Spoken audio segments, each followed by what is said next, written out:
রাজনীতির মাঠে সরব হতেই অবশেষে সরকারের দায়িত্বরত পদ থেকে ছেড়ে গেলেন তথ্য ও সম্প্রচার উপদেষ্টা মোহাম্মদ মাহফুজ আলম। উপদেষ্টা মাহফুজ আলমের পাখা উড়েছে এবার মরিবার জন্য ব্যবস্থা করতে হবে। তার জন্য একটা থেরাপির ব্যবস্থা করতে হবে।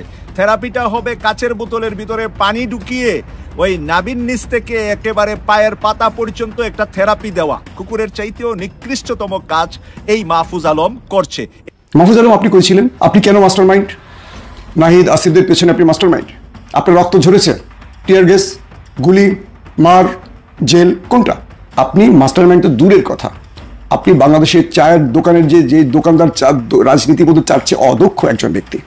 এনসিপি নেতারাই উপদেষ্টা মাহফুজের উপদেষ্টা পদ। দর্শক, ঘটনাটা একটু অন্যভাবে ঘটছে। দ্বিতীয় বিশ্বযুদ্ধের পর থেকে সবচেয়ে বড় বিমান যুদ্ধে ভারত 5টি যুদ্ধ বিমান হারিয়েছে। ভারত এখন প্রাণপণ চেষ্টা করছে তাদের ক্ষয়ক্ষতি লুকানোর জন্য। নিষিদ্ধ হলেন, অবাঞ্ছিত হলেন জাতীয় পার্টি। আওয়ামী লীগের দোসরদের ব্যাপারে দেশবাসীকে সতর্কতা জারি করেছেন। এইবার কিন্তু কঠিনভাবে ফেসে গিয়েছে মুজিবুর রহমান চুন্নু এবং জাতীয় পার্টির চেয়ারম্যান জিএম কাদের সাহেব। তো তাদেরকে কিন্তু গ্রেফতার করে নিয়ে যাওয়া হচ্ছে। তো আপনারা দেখতে পাচ্ছেন জাতীয় পার্টি, কুখ্যাত এরশাদের জাতীয় পার্টি রংপুরে যেটা সুপ্রতিষ্ঠিত, সেখানকার নেতা, জাতীয় পার্টির নেতা কুখ্যাত জিএম কাদের। শেখ হাসিনা তো পালানোর জন্য ভারতে জায়গা পাইছে, জিএম কাদের তো পালানোর জন্য কোনো দেশের জায়গাই পাবেন না। আওয়ামী লীগের মোটামুটি রফা দফা শেষ। আসসালামু আলাইকুম রহমতুল্লাহি ওয়া বারাকাতুহু। নতুন ভিডিও স্বাগতম। প্রিয় দর্শক শ্রোতারা, আজকে আপনাদের জন্য দেশের সর্বশেষ খুবই গুরুত্বপূর্ণ আপডেট নিউজ নিয়ে আসছি এবং আপনারা ভিডিও শুরুতে দেখেছেন শিরোনাম, এবার দেখবেন সম্পূর্ণ ভিডিও জুড়ে বিস্তারিত। তার আগে আমাদের ভিডিও অন করে যারা সাবস্ক্রাইব করেছেন তাদেরকে ধন্যবাদ, আর যারা এখনও সাবস্ক্রাইব করেন নাই তাদের কাছে অনুরোধ সাবস্ক্রাইব করে আজকে সম্পূর্ণ ভিডিও না টেনে দেখতে থাকুন, তাহলে ভিডিওর মূল রহস্য বুঝতে পারবেন। তো দর্শক, চলুন কথা না বাড়িয়ে আজকে আমরা সম্পূর্ণ ভিডিও না টেনে দেখে আসি। উপদেষ্টা মাহফুজ আলমের পাখা উড়েছে এবার মরিবার জন্য ব্যবস্থা করতে হবে। তার জন্য একটা থেরাপির ব্যবস্থা করতে হবে। থেরাপিটা হবে কাচের বোতলের ভিতরে পানি ঢুকিয়ে ওই নাভির নিচ থেকে একেবারে পায়ের পাতা পর্যন্ত একটা থেরাপি দেওয়া। কাচের বোতলে পানি ঢুকিয়ে ওই থেরাপিটা নাকি একেবারে মরণ পর্যন্ত, কবর পর্যন্ত হাড়ের মধ্যে ব্যথা পাওয়া যায়। এই ব্যবস্থাপনাটা এখন শিবিরকেই করতে হবে। শিবির ডিক্লার দিয়ে করুক আর ডিক্লার ছাড়া করুক, এবার শিবিরকে সেটা করে দেখাতে হবে।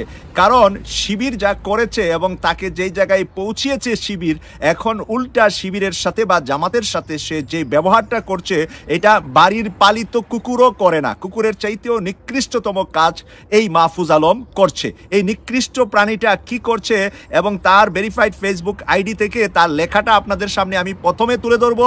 তারপরে এটাকে উত্তর দিয়েছেন জামাতের আমির, খুব সুন্দরভাবে পোলাইটলি ভাবে উত্তর দিয়েছেন এবং জামাতের আমিরের বক্তব্যটাও আমি তুলে ধরবো। প্রথমে আমি চলে যাই মাহফুজ কি লিখেছে তার ভেরিফাইড ফেসবুক আইডিতে। আমি এখানে দেখতে পাচ্ছি সে লিখেছে, আমাকে নিয়ে নোংরামি করতেছো, ঝামেলা নাই, ফ্যামিলি টাইনো না, যুদ্ধাপরাধের সহযোগী রাজাকারেররা। মানে আমারে নিয়ে করতেছো ঝামেলা নাই, ফ্যামিলি নিয়ে টাইনো না, আমার ফ্যামিলি, আমার জন্ম, আমার পরিবার নিয়ে টাইনো না। এই যে মাহফুজা, তোর বাপ জন্ম হইছে 71-এর আগে, আর তুই তো জন্ম হইলি 71-এর 25-30 বছর পরে। এখন তোর বাবাই ছিল শিশু 71 সালে। যদি রাজাকার থাকে তাহলে তোর দাদা ছিল, নানা ছিল। মুক্তিযোদ্ধা থাকলেও তোর দাদা আর নানা ছিল, যেটা তোর বাবা মার আমলে না। সেটা নিয়ে তোর টানাটানির বয়স আছে কিনা, হয়েছে কিনা, তোর তো এখনো নাকে টিপ দিলে পায়খানা বাইরিয়া যাবে। তুই এই যে কথাগুলা নিয়ে আসলি, বাংলাদেশ এখন চলছে ভারত বিরোধী একটা জাগরণ, যেখানে পাকিস্তান ভারতকে পানি চুবা খাওয়ায়া সারা বিশ্বব্যাপী এখন পাকিস্তান সম্মানের সাথে পাকিস্তানের প্রশংসা বাসছে। বড় একটা মহাযুদ্ধ থেকে আমেরিকা পাকিস্তানকে বিরত রেখেছে। আমেরিকার পরামর্শে পাকিস্তান থেমেছে। আর সেখানে তুমি এখন পাকিস্তান বাংলাদেশের সাথে কাদের সাথে 71-এর সম্পর্ক ছিল, কাদের সাথে ছিল না, সেই বিষয় নিয়ে তুমি আমাদেরকে ডিভাইডেশনে নিয়ে আসছো। এখন এই সময়ে তুমি মার্কেট পাবা পাকিস্তানের বিরুদ্ধে একটি কথা বলে। বাংলাদেশের 90% মানুষ এখন পাকিস্তানের প্রশংসা করছে। ওই ভারতীয় কুলাঙ্গার যে আওয়ামী লীগাররা, আওয়ামী লীগের কিছু লোক পাকিস্তানপন্থী হয়ে গিয়েছে এই যুদ্ধের পরে। গতকাল যুবলীগের এক নেতা স্ট্যাটাস দিয়েছে পাকিস্তানের পক্ষে। আর মাহফুজা, তুই তো ছাত্র শিবির করেছস, মাদ্রাসায় পড়ালেখা করেছস, তোকে নিয়ে ওখানে বসাইলো শিবির, বসাইলো জামাত। কারণ জামাত শিবির সেই কথাটা ঘোষণা দেয় নাই যে আমরাই হাসিনাকে মাস্টার মাইন্ড, আমরাই হাসিনাকে দিল্লি পাঠিয়েছি। জামাত শিবির ঘোষণা দিলে সেটা বিভিন্ন ধরনের আন্তর্জাতিক অঙ্গন থেকে বিভিন্ন কথা আসতো। হাসিনা দিল্লিতে বসে বলতে পারতো যে জামাত শিবির জঙ্গি, এটা সেটা। সেই কারণে তোদেরকে জামাত শিবির পিছনে থাইকা নায়ক বানাই দিছে। এখন নায়ক হইয়া তুমি ভুলে গেছো তোমার বাপের নাম, তুমি ভুলে গেছো তোমার 14 গোষ্ঠীর নাম। এই নাম যে ভুলে গিয়েছো, এটার যে কত বড় খেসারত তুমি মাহফুজ আলমকে দিতে হবে। মাহফুজ আলম, তুমি টের পাচ্ছ না, কারণ হাসিনা 15.5 বছর যন্ত্রণা দিয়েছে যাদেরকে বেশি, তাদের কাছে সারা জীবনের যন্ত্রণা, তার বংশধরের যন্ত্রণা, তার আত্মীয় স্বজনের যন্ত্রণা সারা জীবন ভুগবে। আর মাহফুজ, তোমাকে ছেড়ে দিবে জামাত শিবির? তুমি এটা ভাবলেই চলবে? এবার দেখি মাহফুজ আরো কি লিখেছে। এটা লাস্ট ওয়ার্নিং, জামাত শিবিরকে সে লাস্ট ওয়ার্নিং দিয়েছে। আর যে চুপা শিবিররা এই সরকারের পদ বাগাইছো আর বিভিন্ন সুশীল ব্যানার খুলে পাকিস্তান পন্থা জারি রাখছো, বিভিন্ন সুশীল ব্যানার খুলে পাকিস্তান পন্থা জারি রাখছে জামাত শিবির বাংলাদেশে, সে বলতেছে তোমরা তোমাদের পূর্বপুরুষ রাজাকার আর দালালদের তুলনায় আরো অধিক ভুগবা। কি বলছে কথাটা দেখেন, মানে তোমরা তোমাদের পাকিস্তান পন্থী জারি রাখিয়া তোমাদের পূর্বপুরুষ রাজাকারদের আর দালালদের তুলনায় আরো বেশি ভুগবা। তার মানে রাজাকার দালাল সে বলতে চাচ্ছে মাওলানা মতিউর রহমান নিজামী, মাওলানা দেলোয়ার হোসেন সাইদি, আলী হাসান মোহাম্মদ মুজাহিদ, তাদের চাইতেও তোমরা আরো বেশি ভুগবা। এদেরকে ফাঁসি দেওয়া হয়েছে। তাহলে মাহফুজ কি বলতে চাচ্ছে? জামাত শিবির সবাইকে সে আগুন দিয়ে জ্বালাই দিবে নাকি বাংলাদেশে? আর জ্বালাই দেওয়ার মতো পরিবেশ বাংলাদেশে মাহফুজ পাবে? বাংলাদেশের অবস্থান এখন এরকম। বাংলাদেশের জামাত শিবির যেই রাস্তা যায় সেই রাস্তা লক্ষ লক্ষ মানুষের ভিড় করে এই জনতার বিরুদ্ধে মাহফুজ আলম সরকারে থাইকা। এখন তো সে জামাত শিবির করে না, এখন সে বিএনপিও করে না, এখন সে কোনো রাজনৈতিক দলের নেতা নয়, সে উপদেষ্টা। দেশের সকল রাজনৈতিক দল তাদের নেতৃত্বে নির্বাচনে অংশগ্রহণ করবে। এখন সে যদি এমন কথা কয়, তাহলে তাকে নির্বাচনের আগে সরানোর জন্য জামাত শিবির যদি আপত্তি করে, ডক্টর মোহাম্মদ ইউনূস স্যার কি তাকে রাখতে পারবে? কিন্তু বাস্তবতা হচ্ছে বাংলাদেশের রাজনীতি নষ্ট করার জন্য কয়েকটা আমাদের দল আছে। মানে এই দলগুলোর প্রকৃত কাজ কি জাতির জন্য, এটা বোঝা বড় কষ্টকর। এর মধ্যে জাতীয় পার্টি অন্যতম। এক সময় ছিল, দেখেন আমি এরশাদের এক জায়গায় পছন্দ করতাম যে ওনার অনেক জিনিস ছিল, বিশেষ করে আমাদের কুমিল্লাতে এমনও কিছু স্থাপত্য আছে যেগুলো এরশাদের আমলের, মানে এখনো এগুলা দেখলে মনে হয় যে ওই দিন বানাইছে। স্ট্রেংথ, কোয়ালিটি, এইরকম অনেক জিনিস ছিল এরশাদ সাহেবের। ভালো ভালো অনেক কাজও করেছেন, আবার দিন শেষে স্বৈরাচারী হয়েছেন। এখন আওয়ামী লীগ সরকারের সময় মধু খাওয়া, ভারতের নির্দেশে মাঝে মাঝে কথা বলবা নাকি বলবা না, এটা ভারত সিদ্ধান্ত নিত।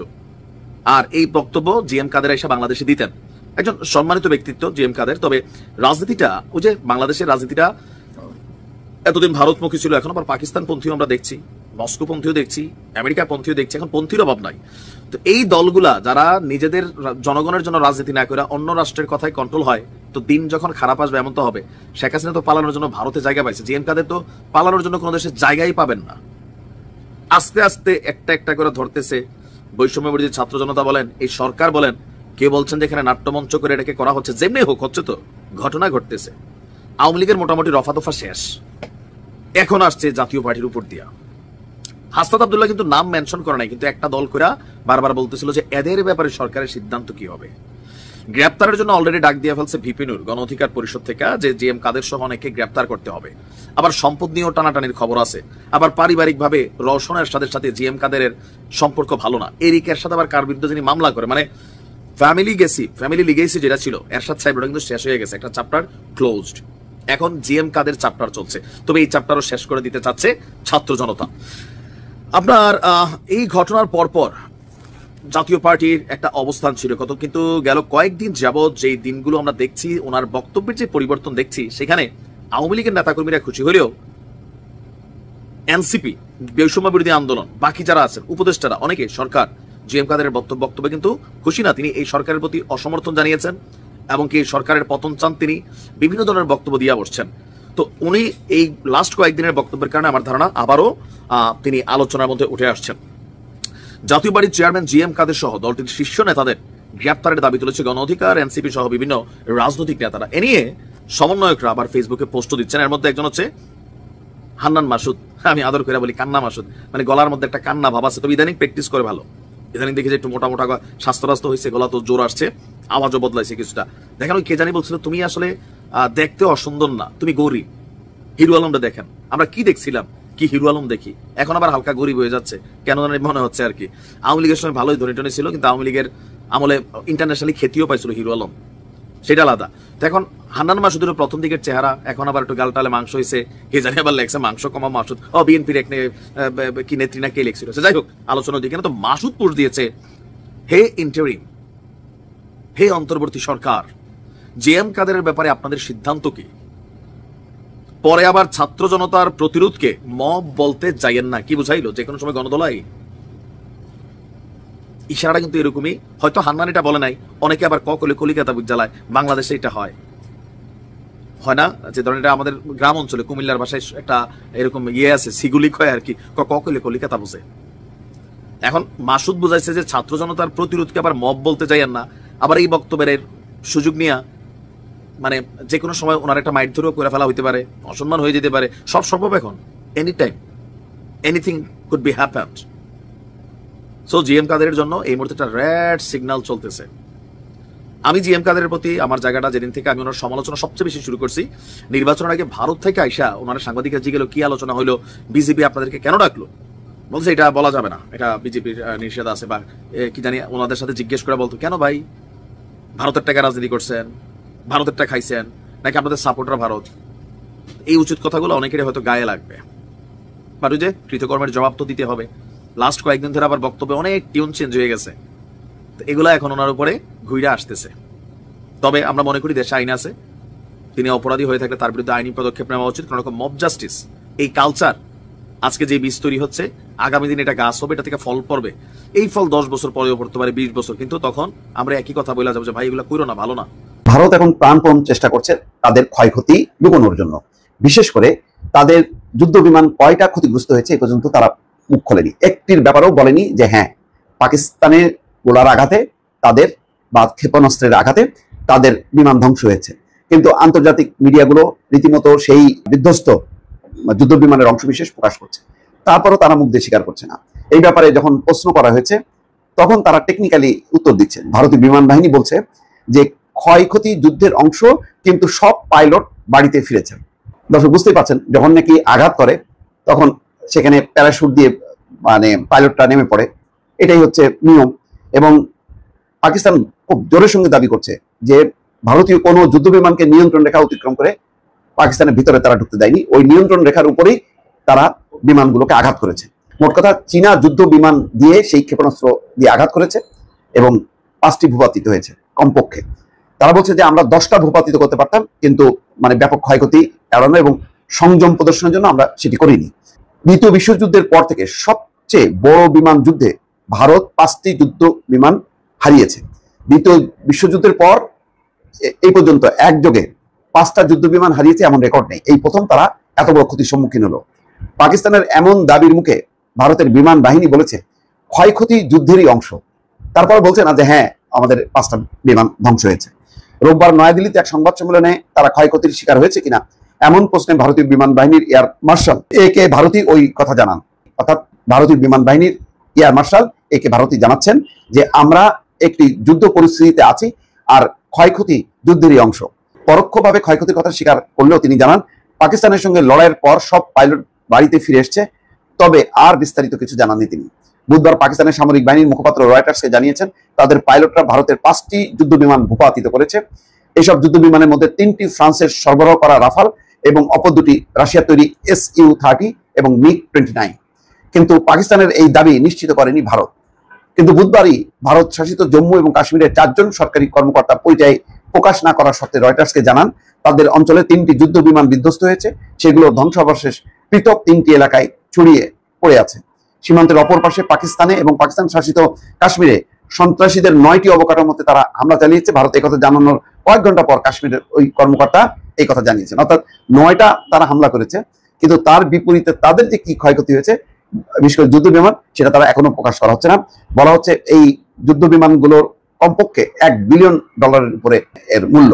তারা জানিয়েছিলেন রাতের যুদ্ধ বিমানগুলো কাশ্মীরের পৃথক এলাকায় পড়ে বিধ্বস্ত হয়। এসব বিমানের সব পাইলটকে হাসপাতালে ভর্তি করা হয়েছে। উল্লেখ করা যায় ভারত পাকিস্তানের লক্ষ্যবস্তুতে স্থানীয় সময় বুধবার রাত 1:05 থেকে হামলা শুরু করেছিল বলে জানিয়েছে। মঙ্গলবার মধ্যরাতে 1টার পর তারা হামলা শুরু করে। পাকিস্তান অবশ্য বলেছে যে ভারতীয় কোনো পাইলট তাদের কাছে বন্দী অবস্থায় নেই। বুধবার দুই দেশের জঙ্গি বিমানের সংঘর্ষে চীনের তৈরি একটি পাকিস্তানি যুদ্ধ বিমান ফ্রান্সের তৈরি ভারতের দুটি যুদ্ধ বিমান ভূপাতিত করেছে বলে রয়টার্সকে নিশ্চিত করে জানিয়েছেন যুক্তরাষ্ট্রের দুই কর্মকর্তা। নাম প্রকাশ অনিচ্ছুক এক মার্কিন কর্মকর্তা বলেছেন, চীনের নির্মিত J-10 যুদ্ধ বিমান দিয়ে। ধন্যবাদ এতক্ষণ সাথে থাকার জন্য। আজকে এ পর্যন্ত। নতুন কোনো ভিডিও কথা হবে নতুন কোনো বিষয় নিয়ে। ততক্ষণ ভালো থাকবেন, সাথে থাকবেন। আসসালামু আলাইকুম, আল্লাহ হাফেজ।